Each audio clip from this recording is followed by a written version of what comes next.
Hey everybody, it's Elizabeth Morosco with Kudos magazine, and today I am with a very special guest, Emily Gideon, who is with Hurley's Wellness Center, and she's a dietitian ready to give us a bunch of tips for staying fit during quarantine season. I know that there's been a lot of people complaining about adding extra weight, not getting the right amount of sleep, and feeling a little bit sluggish. So Emily so kindly decided to share some of her time today to give us some tips. Well, thank you for having me so much. I appreciate it. I'm so grateful that you're able to squeeze us in, and you're even working from home and still making sure that the community is getting these little tidbits of staying fit and doing it pretty easily. So tell us, what do you have for us? This is a crazy time. I know, and things are changing every day, and it's just it can get really overwhelming. And I know just for mental health, it's so important to make sure that we're keeping up with the mental health as well too. So, I mean, just in terms of that, one thing that I found to be really helpful is just taking news or social media breaks every once in a while, just taking it easy and just not turning off the news and turning off Facebook and all that kind of stuff, because that's when all that information can just get really overwhelming. It's actually a huge one. I think that so many people are having a lot of depressing, anxious sort of feelings. Yeah. And I think a big part of that is paying attention to, what are you consuming on social media? Right. Get off of it sometimes. Yeah. And just taking breaks every once in a while is really helpful. And I've also just found for me, talking to a friend or family member and going for a walk and that kind of thing is really helpful during this time as well, just to kind of keep in touch and stay grounded. Yeah. In terms of physical health, right now there's a lot more virtual resources than there was in the past, just because more people are staying home and, the gyms are closed and everything. So I do know one app that I really like is called Nike Training Club. Right now they have their premium app for free. And even their basic app is fine too. I've used that before in the past, but they have really great exercise regimens on there. And, they show you how to do like every move. So if you're not sure what you're doing and, you're not even sure what a burpee is or anything like that, they kind of walk you through it and show you how it's done. And so it's really approachable, and, there's different regimens that you can do, like ones that are focused on your legs or ones focused on your core, or just an overall kind of workout, that kind of thing. So that's one that I really like as well. What was the name of that app? Yeah, Nike Training Club. Okay, and they can just download that on their phone or electronic device. Yeah, your smartphone, tablet, whatever whatever you use is fine. Right. That's great. Yeah. And I know Planet Fitness right now is doing live streaming, like work-in classes. So you can, still join classes, through there. Mm-hmm. Commit to Fit is a great community resource. It's, local to Flint. They have a lot of classes and, a lot of stuff that you can. Are they doing that online too? I believe they are. That's great. Yeah, they're a really great resource. And even, when we get back to normal, they're just a really great resource in general. They have monthly calendars that come out every month about, some free things that are going on in the community that can help with nutrition and exercise and all that kind of stuff too. So they're just a really great resource to have. It's wonderful. In your back pocket. Yeah. It's all those little things that actually help keep us on track, because nobody knows all the answers, Right. Yeah. And the cool thing too is with exercise, and now that it's getting warmer out and everything, it's, you don't have to download any kind of apps, and you don't have to do any of that stuff if that's not your forte. If you just want to get outside and go for a walk, that's great too. And since it is getting warmer, it's getting a lot easier to do that. And, right now a lot of people are going to parks more. It's one of the good things that's kind of coming out of everything that's going on right now. It's funny how we start to really appreciate those things even more now, being able to go to the park and, gather. Yeah, definitely. Mhm. Definitely. It'll happen eventually. We can all gather together with a great big fitness kumbaya moment. Mhm. It's overdue. Yeah. Yeah, and I think actually getting outside and getting the fresh air, even if you're somebody that can't, you're not really mobile, let's say that you're a caregiver, just Hmm. getting out your loved one out into that fresh air has so Yeah. many health benefits. Yeah, definitely. Especially with mental health. It's just so much Hmm. nicer it's so nice to be outside and just breathing some fresh air and, Hmm. just And the little things vitamin like that. D and all that good stuff. Mhm. Right, right. So now what about like these late night munchie attacks? What do you have for us? Because So, a couple of us have skinny jeans that are not fitting anymore. oh no. Emily, help. It's kind of funny because I talk to a lot of people and, people from what I've seen tend to be one way or the other. Like they're doing really, really great with their health because it's just, that's kind of the outlet that they're Mhm, taking it. mhm, And some people are just really kind of falling back a little bit and not, maybe not doing as well in terms of health habits that they were doing before. But, if we kind of fall into that latter category, just some, basic things that we can do is just making sure that, we're checking all the boxes in terms of our food groups, making sure we're still eating our fruits and our vegetables. And, right now with not going to the grocery store as much, people are relying on frozen produce and canned produce a little bit more. And those are perfectly fine. I don't even want to say alternatives to fresh because they're still fruits and vegetables, and it's not that we have to buy the fresh stuff in order to get those health benefits of the fruits and vegetables. The canned and the frozen are still going to have all of those good things that are about those foods.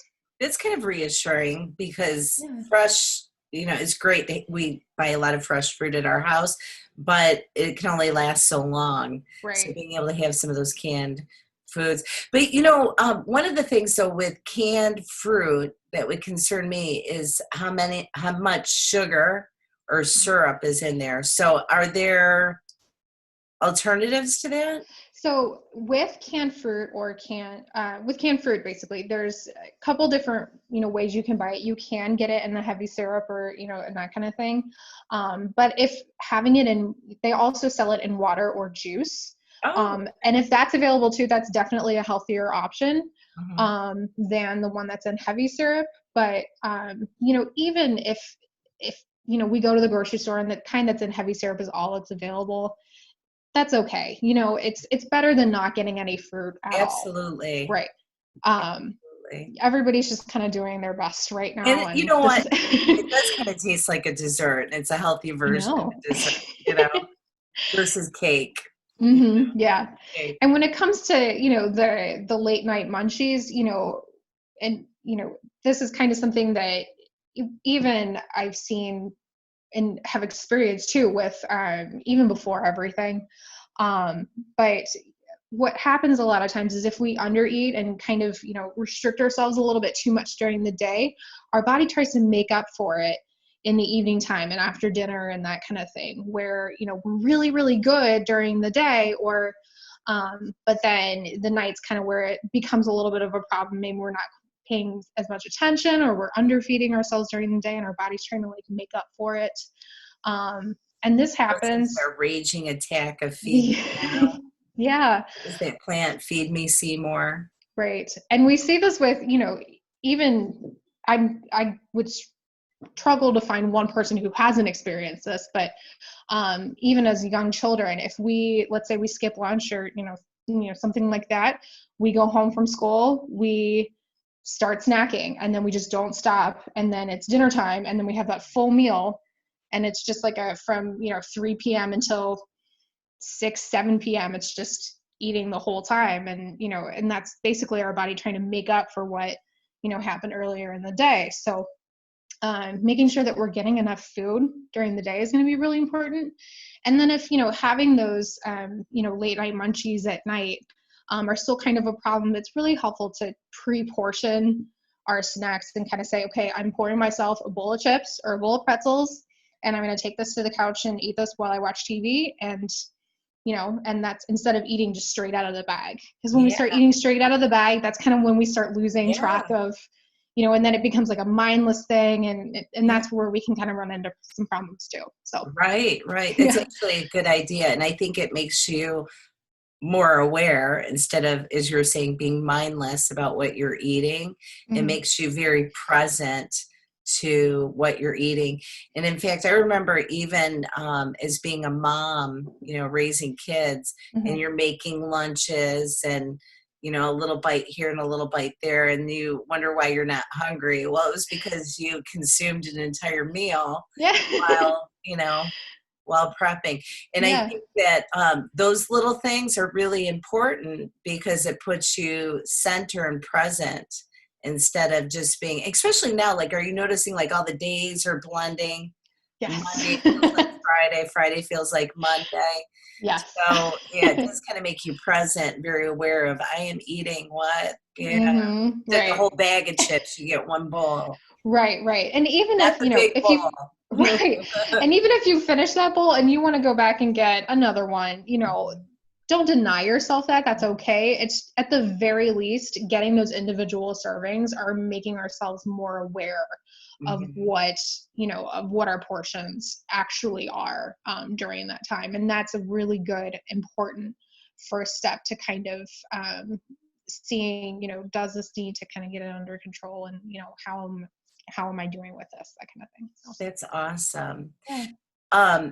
And with the wellness center, I mean, you guys you're talking about what we're dealing with quarantine, but this is something that you guys do throughout the whole year. Yes, and it is. including even helping with like diabetics of getting better ideas of how to, monitor their food and activity and stuff.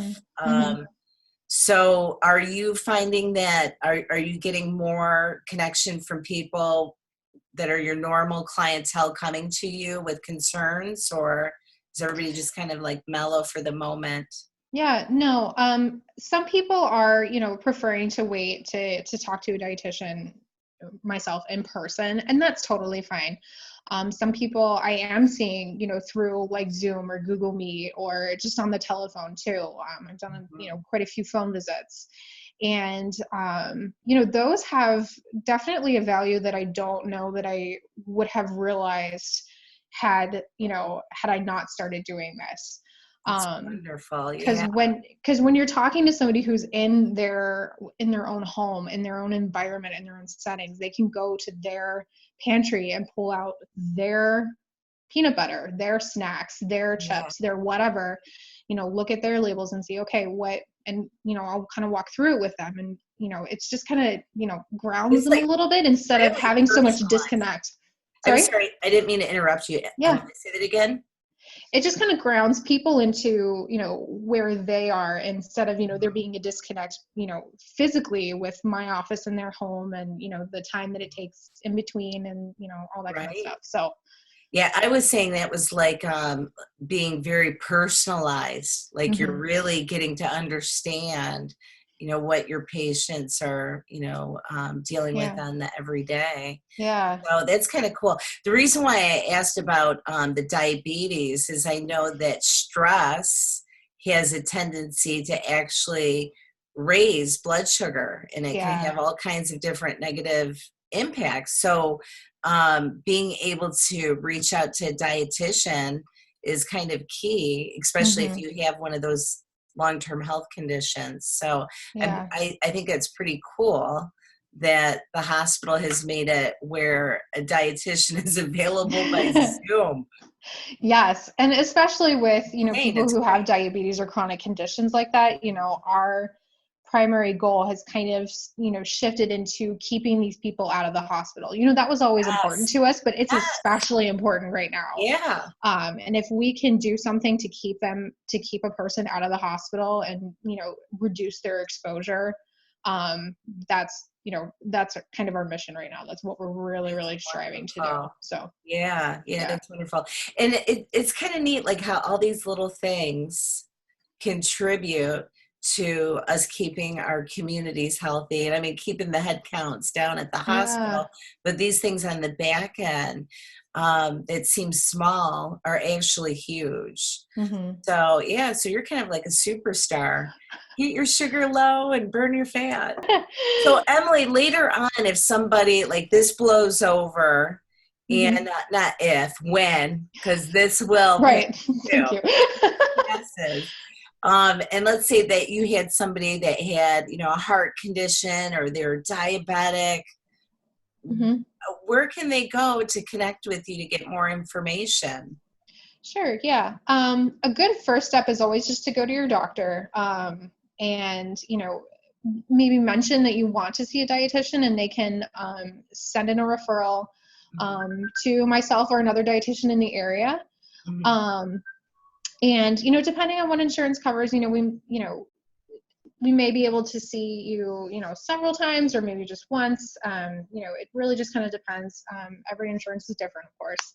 So seeing your doctor is a really, really good first step. With chronic conditions like heart disease or diabetes, lifestyle management is always the first, you know, is a good first step. And lifestyle management does, you know, of course include, you know, eating healthy, you know, specifically for, you know, what's going on with your health. So, you know, it's definitely a first kind of step, and it's going to be important for sure. So you're going to be there for absolutely during the corona and post corona, and yeah, we'll just get this community healthy, one person at a time. Definitely. And as always, Emily, I really appreciate you taking the time to come out and share some of your wisdom with us. You're always a delight. Yeah. Well, thank you. You too. Thank you for having me again. I appreciate it. Yeah, we'll hang out again another time next year. Well, maybe sooner. All right. Have a great day, everybody. Thanks for tuning in, and take the time to take care of yourself. And if you got something out of this video, click thumbs up and share it with other people. All right. We'll talk to you later. Bye, guys.